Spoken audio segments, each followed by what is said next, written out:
Hello everyone, welcome back first of all to the channel. I wanted to come and give a review of the John Deere X350. We bought this in April. It was manufactured in December of 2024 and we love the lawnmower so far. We cut about between 5 and 6 acres of grass. My wife used the lawnmower as well, so we wanted a garden tractor style, and this is the one for us. This is a 42-inch. I wanted to go through it with you just real quickly in case you're thinking of buying this particular lawnmower. I bought this from our dealer, and I'll just tell you right out of the gate, the price was $39.99 here in Central Alabama. Now, if you'll come closer, I want to show you the engine. This has a Kawasaki 21.5 horsepower gasoline engine. It's a I-Torque with a V-twin, and it is a Hoss. Like I said, it's a 42-inch cut. I could have got a 48-inch deck, but it has plenty of horsepower. I've got a pretty substantial hill on the front of my property, and it has enough horsepower for me to stay in the hill and kind of go on its side a little bit to cut. That was important. The Cub Cadet used to do a great job at doing that, and I was having trouble. I tried a Husqvarna, and this is the only lawnmower I found that matches that. So it's got a 21.5 horsepower Kawasaki engine. I also love this guide right here that gives me the different intervals for the maintenance schedule. And you can see these are the different intervals of all the maintenance schedules. And if you do buy one, you have to follow this schedule in order for your warranty to be in effect.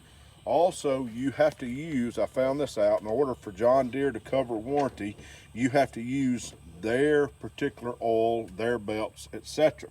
Now, this lawnmower has 88 hours on it right now, so it's coming up on 100 hours. And I'll go over a few of these functions on the dash here, and I'll turn it on so you can see the lights.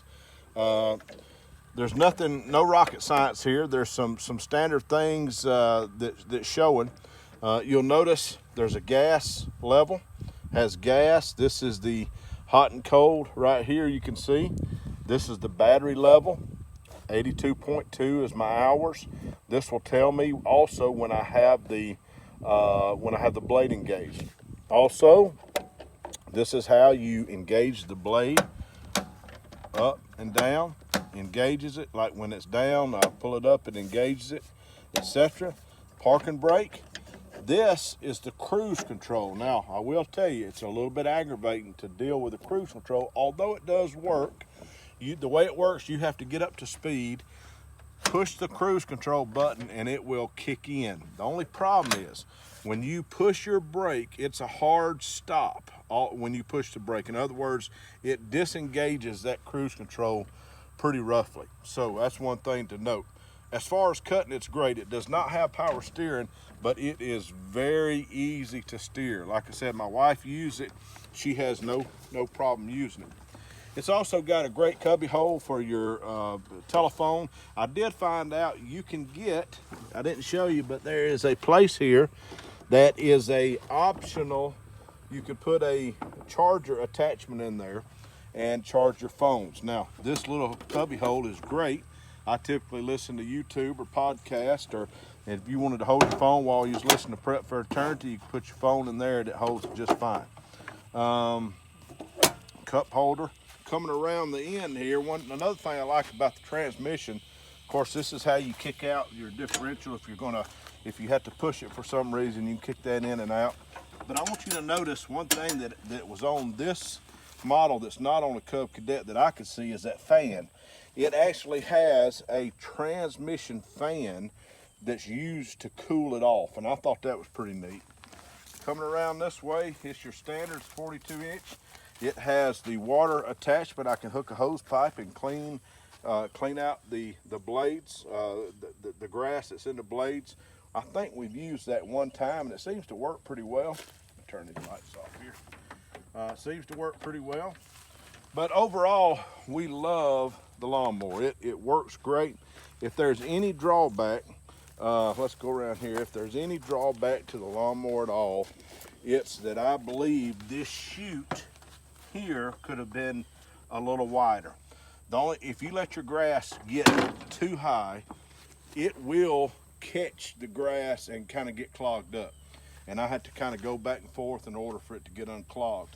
Now, these are non-mulch blades, and I do not have a bagging attachment with it because there's no sense in having a bagging attachment if it's got, if you have 5 acres of grass. But I wish they'd have made that a little wider, so I may get some mulching blades and try that.